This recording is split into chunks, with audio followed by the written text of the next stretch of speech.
Waktu nagigi ki, kok gigi kak? Tidak. Cabolo tuh kasih, lepas ko na una. Siang anak na, malam bapak na.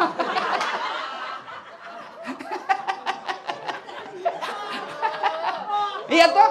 Maka kalau istri ngomel, rumusnya sabar. Sabar. Dan ibu tahu ndak? Dengar ibu. Tidak ada kasihan itu laki-laki yang jago di depan istrinya. Meskipun kita setengah mati carikan uang. Lihat itu kasihan suami-suami. Ya kalau suami tak baik kerjanya. Tapi lihat kalau dia tukang gojek. Tengah malam belum pulang. Hujan kasihan. Dimaki-maki sama pelanggannya. Dia sabar yang penting dapat uang. Kita kira itu tidak malu kita sebagai suami. Kalau pulang ke lebaran istri tak pakai emas. Malu kita itu sebagai suami. Dilihat mikadian saudara tak istrinya bagus bajunya. Malu kita minder. Itu harga diri suami. Tapi mau dia apa? Ini rezeki. Maka jangan kau suka ngomel. Tong itu ibu-ibu tidak nak kasih tenang sekali. Menena aja kerjanya. Bagaimana kita mau tenang di rumah? Ada yang tanya kayak ini di Makassar. Dia bilang, Ustaz, kenapa itu istriku tidak, suamiku suka keluar, tidak betah di rumah? Aku ceritakanlah dia karena takut dia tersinggung toh. Ibu, ada itu suami istrinya suka ngomel. Ngomel aja kerjanya, ndak betah suaminya. Akhirnya suaminya punya kreativitas. Oh, nah bawa pergi beli berlian. Sudah beli perhiasan, senanglah istrinya. Nah bilang suaminya, Dek, kita pergi wisata sumur tua. Dia bilang, ayo nih. Pergilah dia pergi lihat sumur-sumur tua. Ini sumur tua ibu, 400 tahun umurnya. Begitu dekat sumur tua, nah bilang suaminya, lihat ki bedek sayang, ada airnya itu sumur. Nah bilang, dangkal ji ini kak. Lihat ki dulu baik-baik, dangkal ji. Paling sampai lutut dalam hati suaminya, berarti aman. Dekat-dekat istrinya bibir mulut sumur, dia dorong istrinya masuk ke sumur. Pak, jatuh. Nah bilang suaminya, ngomel mako di situ, ndak ku dengar juga. Manenak no cilaka. Ndak ku dengar juga ngomel kau di situ. Boy, suaminya enak-enak bilang, ngomel mako. 1 jam kemudian bu, tiba-tiba dari dalam sumur ada keluar makhluk tinggi besar hitam.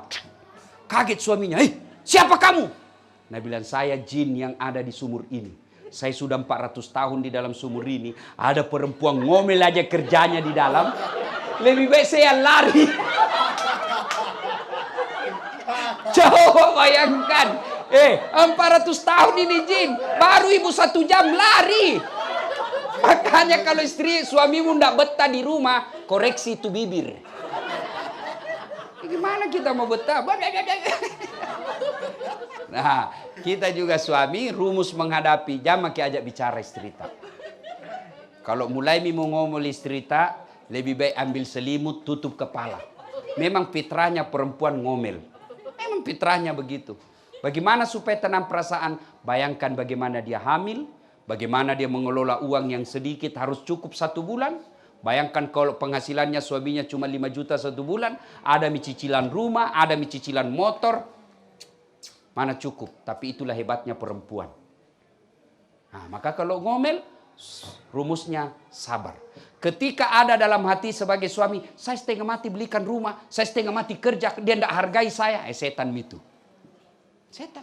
Kalau kita sudah tidak senang istri, bukan dengan memakinya, bukan dengan menghinanya, apalagi sampai menyakiti badannya. Bukan laki-laki orang begitu.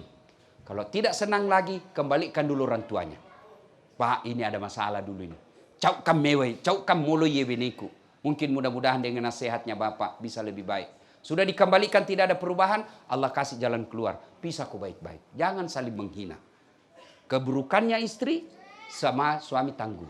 Itulah yang enaknya juga jadi perempuan, Bu. Karena kalau perempuan, kalau dia berdosa, suaminya ikut tanggung dosanya. Suaminya berdosa, istri tidak menanggung dosa. Itu enaknya jadi perempuan.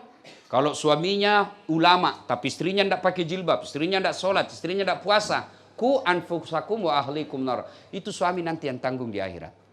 Kalau istri, suaminya pemabuk, suaminya koruptor, suaminya pezina, suaminya penarkoba, tapi istrinya baik di rumah, tidak bagus agamanya, tidak ada urusan. Kata Allah, jangan kurusi, kau tidak tanggung dosanya suamimu. Itulah sebabnya istri tidak boleh keluar rumah tanpa izin suami. Suami tidak harus minta izin sama istri. Kenapa? Karena memang suami kerjanya harus lebih banyak di luar rumah.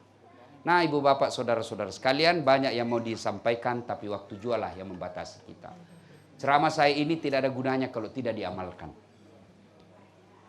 Mulailah mengamalkannya dengan menghilangkan sifat sombong dan banyak sifat syukur. Kalau kita sudah mampu bersyukur, maka Allah pasti akan tambah nikmatnya. Nikmat dunia, insya Allah nikmat akhirat. Demikian.